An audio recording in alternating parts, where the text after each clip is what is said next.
It is the 25th of November, and this day in Baptist history, our reading is He Could Die on the Doctrines He Preached.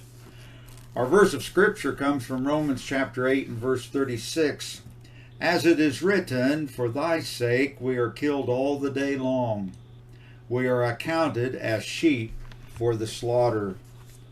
John McGowan was born in Edinburgh, Scotland, about the year 1726. It is quite apparent that he was born into a household of destitution, for at a very early age John was apprenticed to a weaver to be trained for that occupation. He was apparently converted through the ministry of the Methodists, and for the next years of his life he became an itinerant preacher among the Wesleyan Methodists.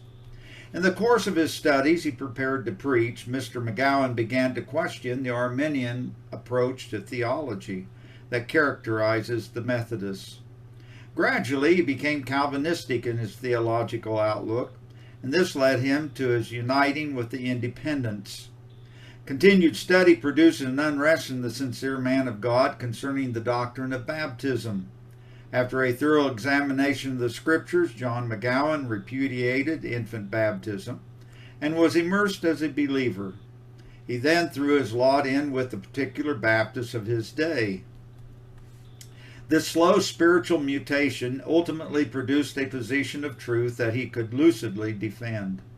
Along with his well-developed theological understanding, John McGowan possessed the unique ability of using satire, embellished with a shrewd wit, in writings that brought him a reputation for his literary works as well.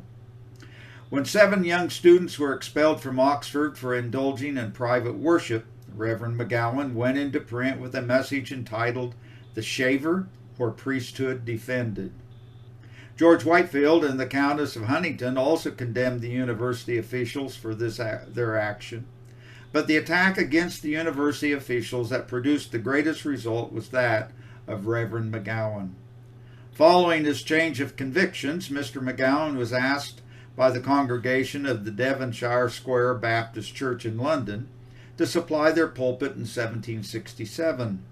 As he met with great acceptance in that ministry, Mr. McGowan was asked to assume the pastorate on July 29, 1767. He was ordained. Thus, at the age of 41, the man of God became a Baptist pastor. Until his death, he served that congregation with great faithfulness. It was during that interval that he became known for his literary skills.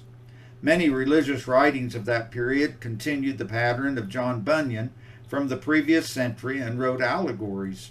Reverend McGowan's Life of Joseph and Ruth and Boaz became favorites. During the final sickness of the man of God, he was visited by a dear pastor friend, Reverend John Reynolds, who gave the following report of that visit, and I quote, "Late in my conversing with him, I found him a sweet and heavenly frame. His countenance indicated the serenity of his mind. On my entering the room, he exclaimed, 'Oh, my dear brother, how rejoiced am I to see you. Sit down and hear of the loving kindness of my God. You see me as ill as I can be in this world, and as well as I can be whilst in the body. Methinks I have as much of heaven as I can hold.' Then tears of joy like a river flowed from his eyes, and his inward pleasurable frame interrupted his speech for a time. He broke silence with saying, 'The work will never be over. The work will be over. You see what you must soon experience. But death to me has nothing terrific in it. I have an anxious thought. We are to part here, but we shall meet again. You cannot conceive the pleasure I feel in this reflection, that I have not shunned to declare, according to my light and ability, the whole counsel of God. I can die on the doctrines which I have preached. They are true. I found them so. Go on to preach the gospel of Christ, and mind not what the world may say to you.'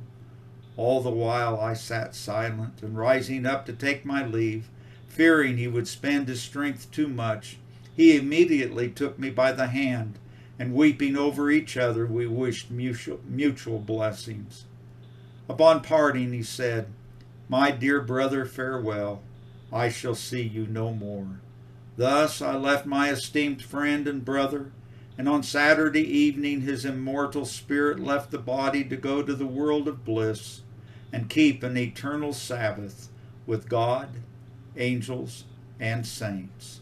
End of quote. The funeral message was preached by Reverend Benjamin Wallen, pastor of the Maze Pond Baptist Church in London, and was taken from Zechariah 3:2. Reverend McGowan had himself chosen the text, and it reads, "Is not this a brand plucked out of the fire?" The following words are incised on the tombstone over the grave in Bunhill Field that marks the resting place of the remains of the man of God whom we have been considering. And I quote, "Here lies John McGowan, who at the hand of God merited nothing but final destruction, yet, through grace, was enabled to hope in a finished salvation. He died November 25th, 1790, aged 54. For by grace are ye saved through faith, and that not of yourselves, it is a gift of God." Ephesians 2:8. To God be the glory.